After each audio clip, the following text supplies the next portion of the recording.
മൂന്നാം തവണയും ഭരണം പിടിക്കാൻ ലക്ഷ്യമിട്ടിറങ്ങിയ BJPക്ക് ഇത്തവണ പാലക്കാട് നഗരസഭയിൽ കാലിടറി. കേവല ഭൂരിപക്ഷം തികയ്ക്കാനാവാതെ ഏറ്റവും വലിയ ഒറ്റക്കക്ഷിയായി BJP ഒതുങ്ങി. സ്വതന്ത്രരുടെ പിന്തുണ നേടി BJPയെ താഴെ ഇറക്കാനാണ് LDF UDF നീക്കം. 4 സിറ്റിംഗ് സീറ്റുകൾ നഷ്ടപ്പെട്ടതോടെ കേവല ഭൂരിപക്ഷം നേടാനാകാതെ 25 വാർഡുകൾ നേടി BJP നഗരസഭയിലെ ഏറ്റവും വലിയ ഒറ്റക്കക്ഷിയായി ഒതുങ്ങി. കഴിഞ്ഞ തവണത്തേക്കാൾ 3 സീറ്റ് കുറവ്.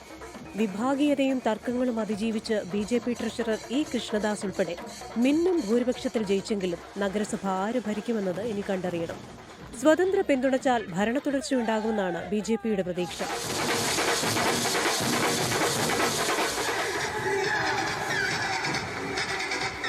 BJPക്ക് വ്യക്തമായിട്ടുള്ള ഭൂരിപക്ഷം നൽകിയിട്ടുണ്ട്. ഞങ്ങൾക്ക് UDFനേക്കാൾ 8 സീറ്റ് അധികമുണ്ട്. അപ്പോൾ ഭാരതീയ ജനതാ പാർട്ടിക്ക് അനുകൂലമായിട്ടാണ് ജനവിധി.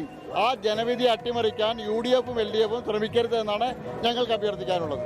എന്നാൽ 18 സീറ്റുമായി UDFും 9 സീറ്റുമായി LDFും നില മെച്ചപ്പെടുത്തിയതോടെ അണിയറയിൽ നഗരസഭാ ഭരണത്തിനുള്ള കരുനീക്കങ്ങൾ തുടങ്ങി. 48ാം വാർഡിൽ നിന്ന് ജയിച്ച കോൺഗ്രസ് വിമതൻ H. റഷീദിനെ അധ്യക്ഷനാക്കി BJPയെ തടയാനാണ് LDF നീക്കം. കഴിഞ്ഞ പ്രാവശ്യം BJP കിട്ടിയ സീറ്റ് കിട്ടിയില്ലെന്ന് മാത്രമല്ല, കനത്ത തിരിച്ചടിയാണ് BJPക്ക് പാലക്കാട് നഗരസഭയിലെ ജനങ്ങൾ നൽകിയത്.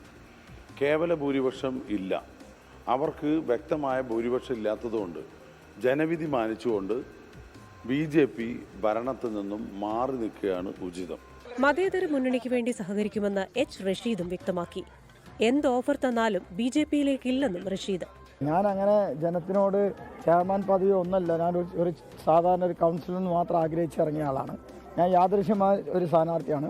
അതുകൊണ്ട് ജനത്തിൻ്റെ കൂടെ എന്നും എപ്പോഴും ഏത് സമയത്തിനും മതേതര കക്ഷിക്ക് പിന്തുണ കൊടുക്കും. BJPയായിട്ട് ഞാൻ ഒരിക്കലും പിന്തുണ കൊടുക്കാൻ ആഗ്രഹിക്കുന്നില്ല, അങ്ങനെ പിന്തുണ കൊടുക്കുകയില്ല.